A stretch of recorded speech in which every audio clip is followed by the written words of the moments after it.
I thought a tree fell into my pool. Turns out it was worse. It was Karen, in a leopard print swimsuit, holding a clipboard and claiming my private pool belonged to the community, at 6:47 a.m. on a Tuesday, before I'd even had coffee.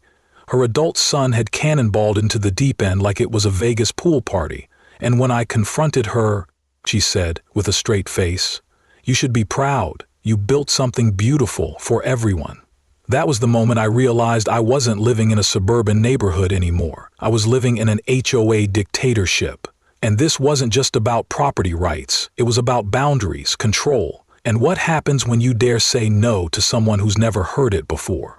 This is the story of how I fought back, not with yelling, not with lawyers, but with a 25-cent coin slot, and a war Karen never saw coming. Before we dive in, tell me, have you ever had to defend what's yours from someone who just decided it should belong to them? Drop it in the comments, hit that like button if you're already hooked, and don't forget to subscribe because this story, oh, it's only just warming up.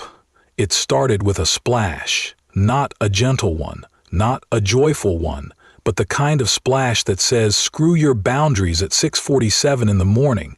I was still in bed. My German Shepherd, who sleeps through thunder and the 4th of July, bolted upright like we were under attack. I stumbled out of bed, looked out the window, and there she was. Karen, in full leopard print, clipboard in one hand, beach ball in the other, and her grown son dripping wet from what I would soon learn was his uninvited cannonball into my backyard pool. At first, I thought I was still dreaming. But when I opened the window and heard Karen shout, "This pool belongs to the community," while wading into the shallow end like she was Moses parting chlorinated waters, I knew I was in the kind of suburban nightmare you can't wake up from. 3 months ago, I finished building my dream, saved for years, skipped vacations, worked overtime and weekends, custom tile, LED mood lights, a waterfall feature that sounded like peace itself at night. And now? Karen had turned it into a public resort with no lifeguard and no shame. She waved at me like I should be grateful she picked my pool for her HOA-sanctioned land grab. "We're reclaiming this space for neighborhood bonding," she said with the confidence of someone who just annexed my backyard. "You should be proud. You've created something beautiful for everyone." Everyone, huh? I looked around and counted 6 strangers in my yard. One setting up a yoga mat, another balancing a cooler on the diving board, and someone's toddler chewing on my pool float like it was teething gum. I told her to leave. She smiled.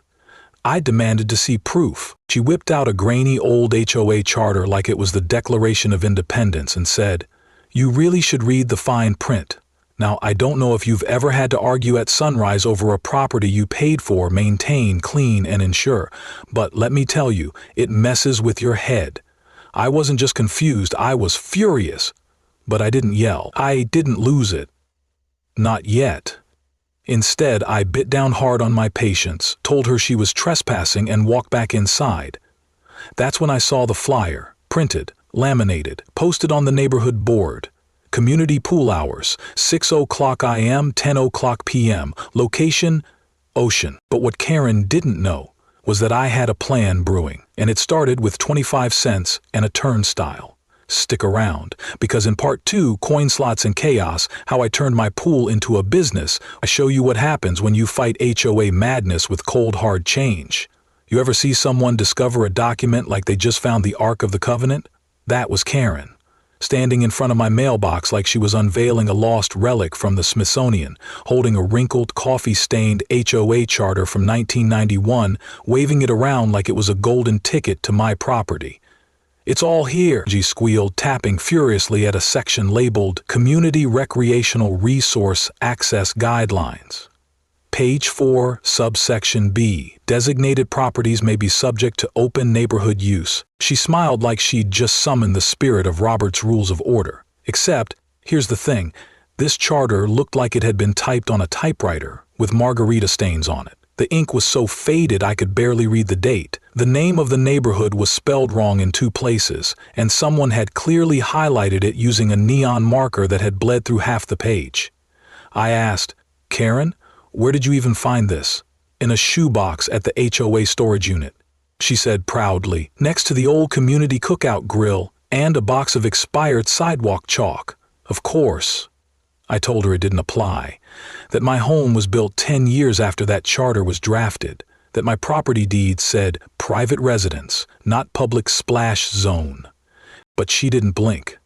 "Legal precedent," she said, like she had passed the bar exam at YouTube University. "This charter was never formally repealed. That makes it enforceable under HOA custom law."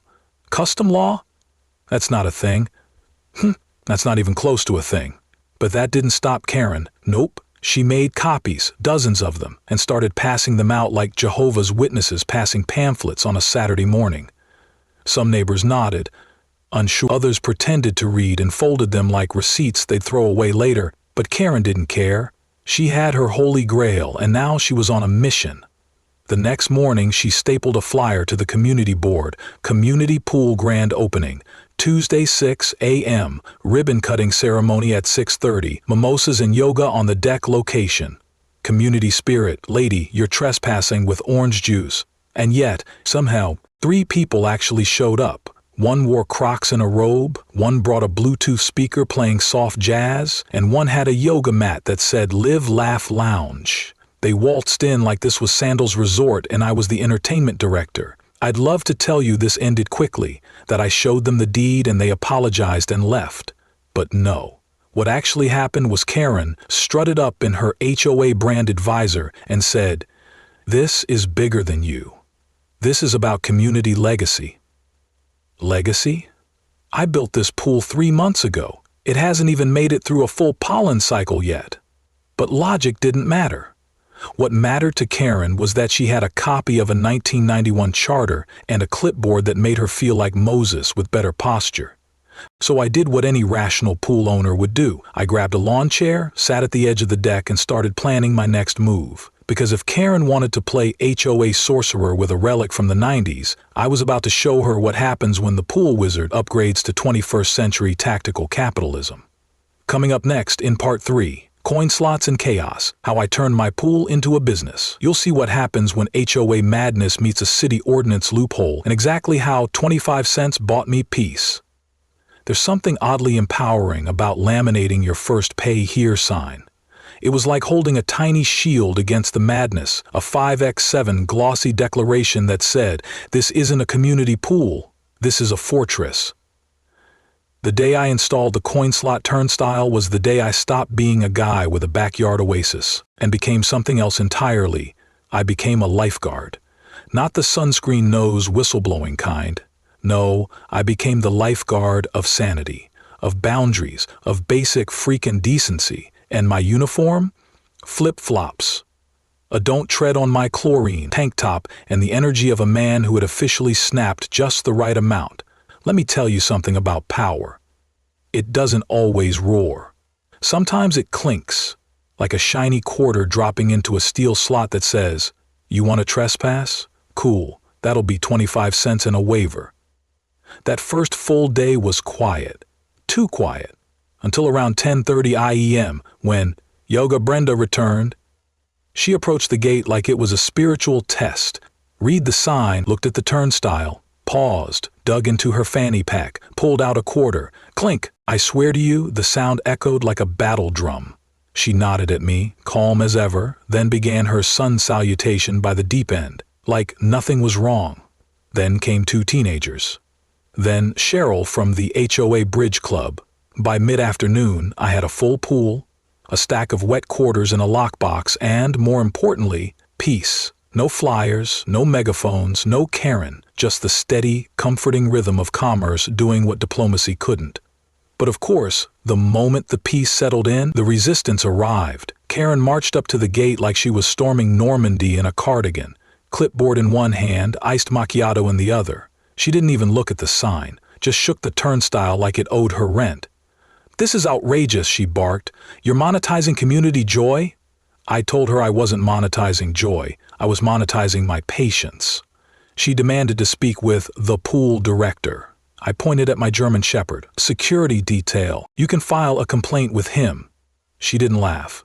Instead, she left me a handwritten notice of moral violation. Taped to the gate with glittery tape, it read, "This structure violates the spirit of neighborhood harmony and sets a dangerous precedent of transactional neighborliness."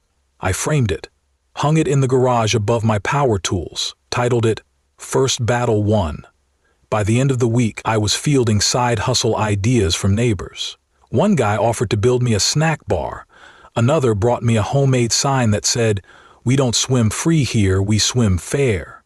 And just like that, I wasn't just running a pool. I was running the resistance. The ones who were tired of Karen's clipboard coups and HOA witch trials. The ones who just wanted a burger and a swim without a passive-aggressive flyer in their mailbox. It wasn't about quarters anymore. It was about drawing a line in the chlorine. And trust me, I was just getting started. Because next was when Karen brought out the big guns. Protests, sabotage, and a bachelorette party ambush that made headlines.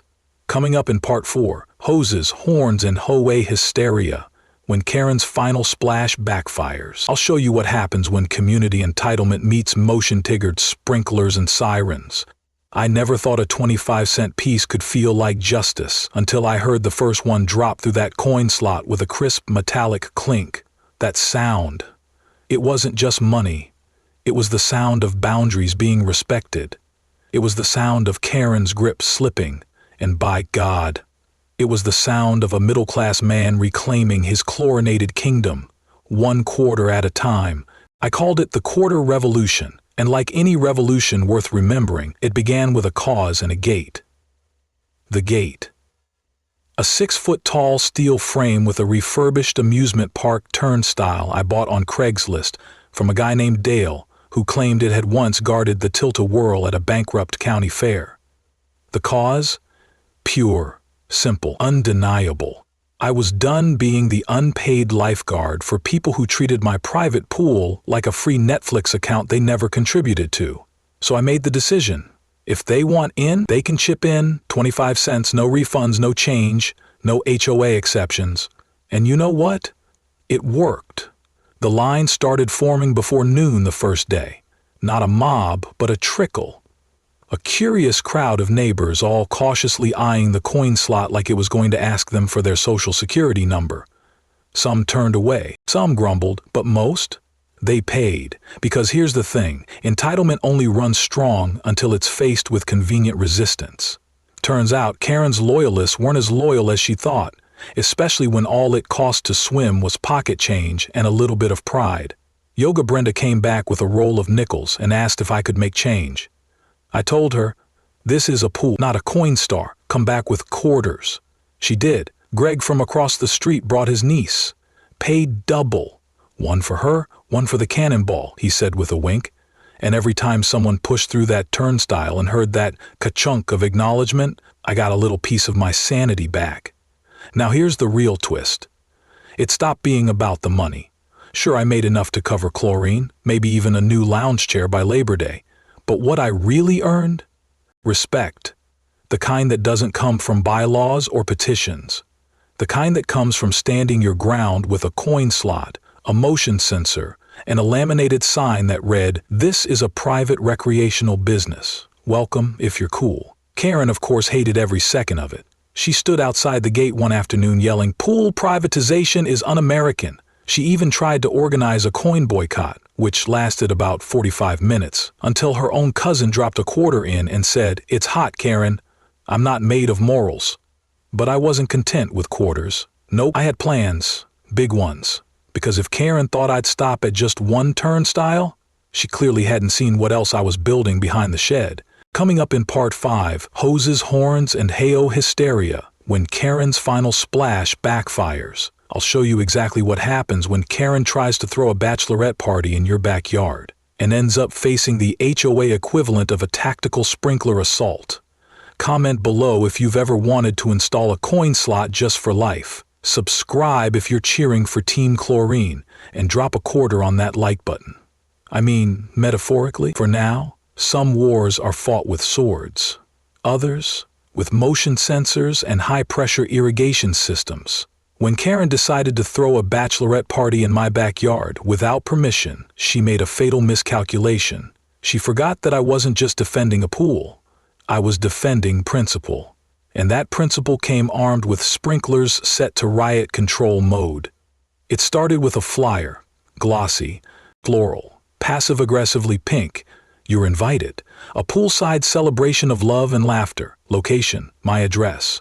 Time, 7:00 p.m., sharp. Bow, bring your own wine. And positivity. I read it 3 times. Not once did it mention that the host didn't live there, or that she'd been warned twice by local police, or that the location had a coin slot.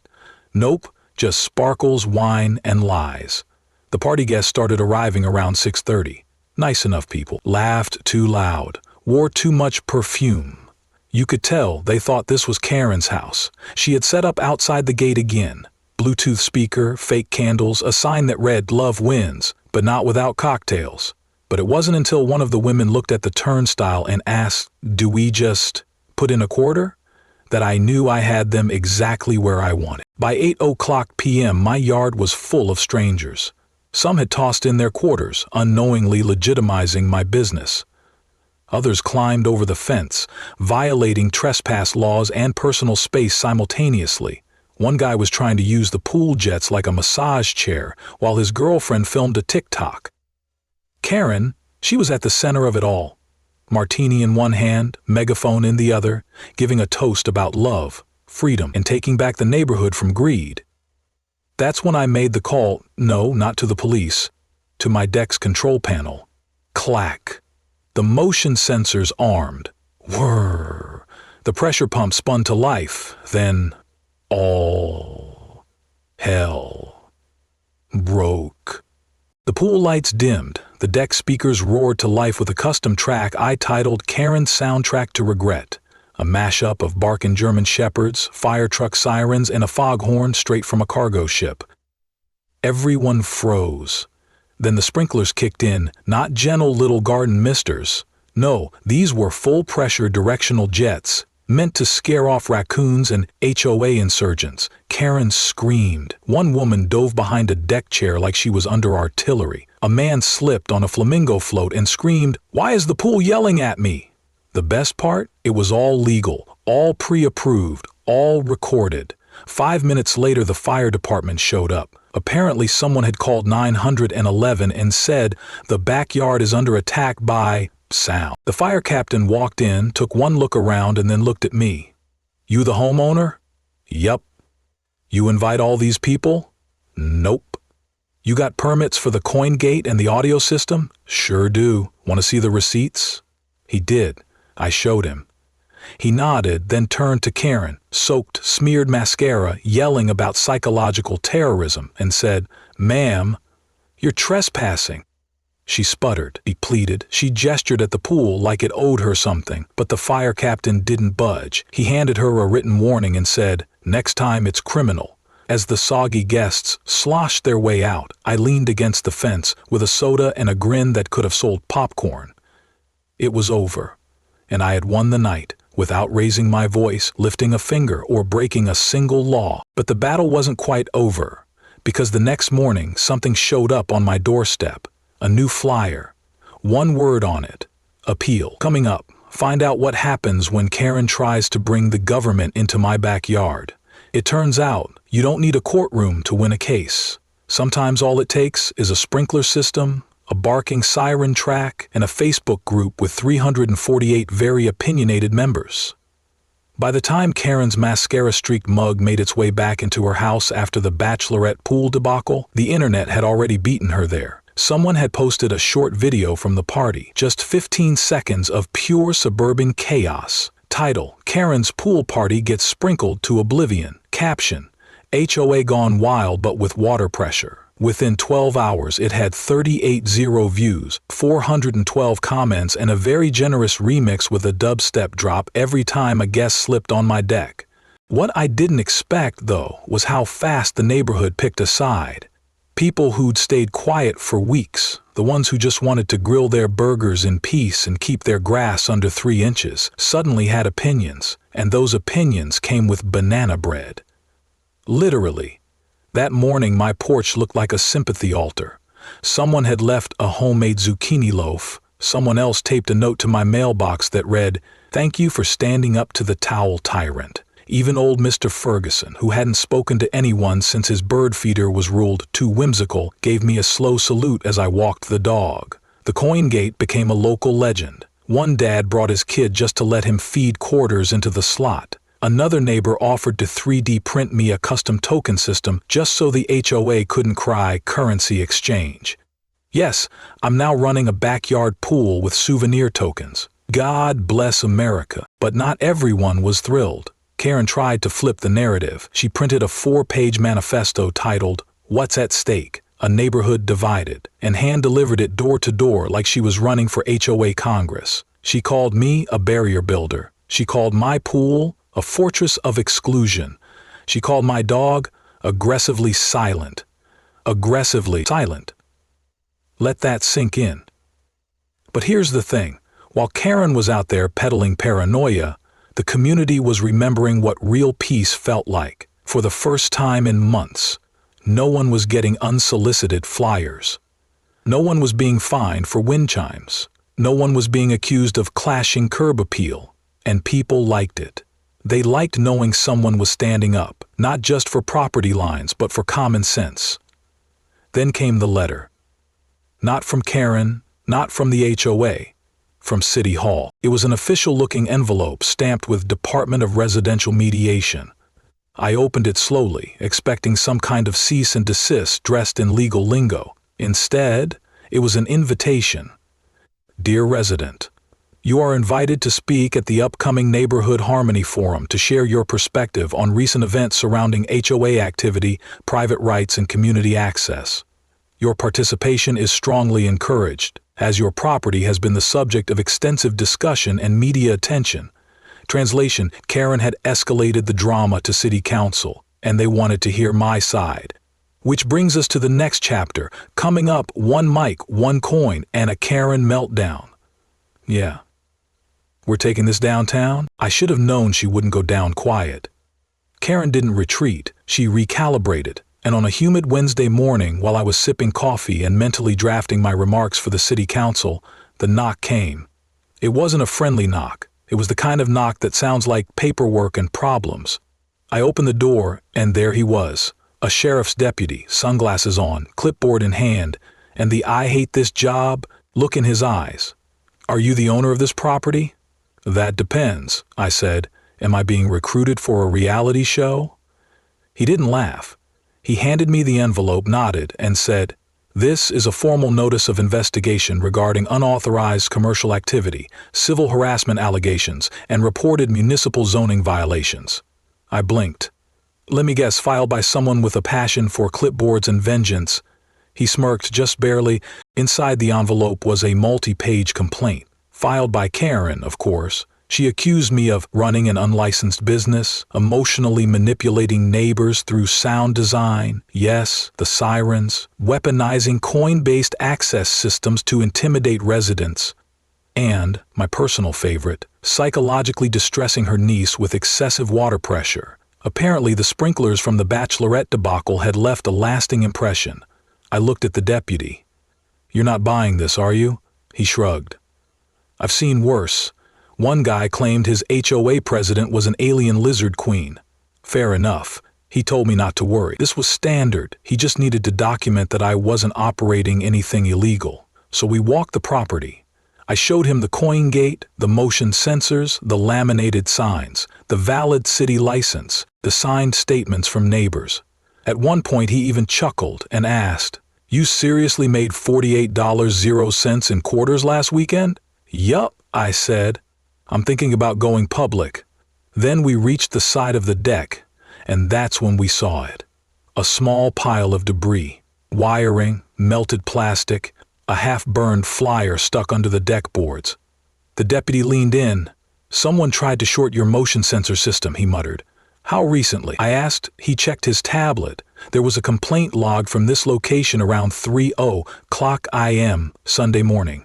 Karen claimed disturbance from malfunctioning sprinkler tech. That was the same night I got a low-voltage warning on my app but thought it was just a squirrel. Karen had made one final move. She tried to sabotage the system. Then she filed a complaint to blame me for it. The deputy shook his head. "This is enough to file a report. I'll mark this as suspected tampering with private security equipment and possible misuse of public complaint channels. Translation: she finally messed with the wrong circuit. And the best part? Her sabotage was now evidence. That evening, Greg stopped by with a six-pack and said, "I heard the sheriff showed up. Was Karen finally arrested for crimes against pool etiquette?" "Not yet," I said, "but her fuse is down to a single spark." We toasted to that. And as the sun set, I stared at the coin gate. Still blinking, still standing. 1/4 at a time, this battle had become something much bigger. Not just about water, or rules, or even pride. It was about control, and what people do when they think they're above boundaries. Coming up next, Splashdown, City Hall, a microphone, and one final quarter. This isn't just the end of a neighborhood dispute, it's the end of a reign and the start of something better. Because this pool war, it's about to go public. The funny thing about peace is, you don't always hear it when it arrives. Sometimes it just shows up quietly, like the click of a coin slot without a follow-up splash. A week had passed since the sheriff's visit. Karen, gone silent. No flyers, no clipboard, no drive-bys with passive-aggressive glares. Just a still house. Curtains drawn. Front porch plants withering from neglect. Some said she left for a sabbatical. Others claimed she was still plotting in her living room bunker, flanked by HOA binders and the faint scent of rage and expired lattes. Either way, the chaos had ended. On the Saturday that followed, I woke up to an unusual sound. Silence. No megaphone, no uninvited yoga instructor humming in my shallow end. Even my German shepherd lifted his head like, "Are we safe now?" I stood on my patio with a fresh cup of coffee, leaned on the railing and just listened. No sirens, no protests, just wind and birds and the rhythmic click of quarters dropping into the gate. Yup, the turnstile stayed, not out of spite, but because it had become a symbol of boundaries, of balance, and yes, of hilarious HOA resistance. That afternoon, Greg came by holding a laminated sign. It read, "Welcome to Poolgate Memorial Plaza. Established in honor of the summer Karen lost her mind and we all gained perspective." We both laughed, but there was truth in it. Because this wasn't just a neighborhood drama.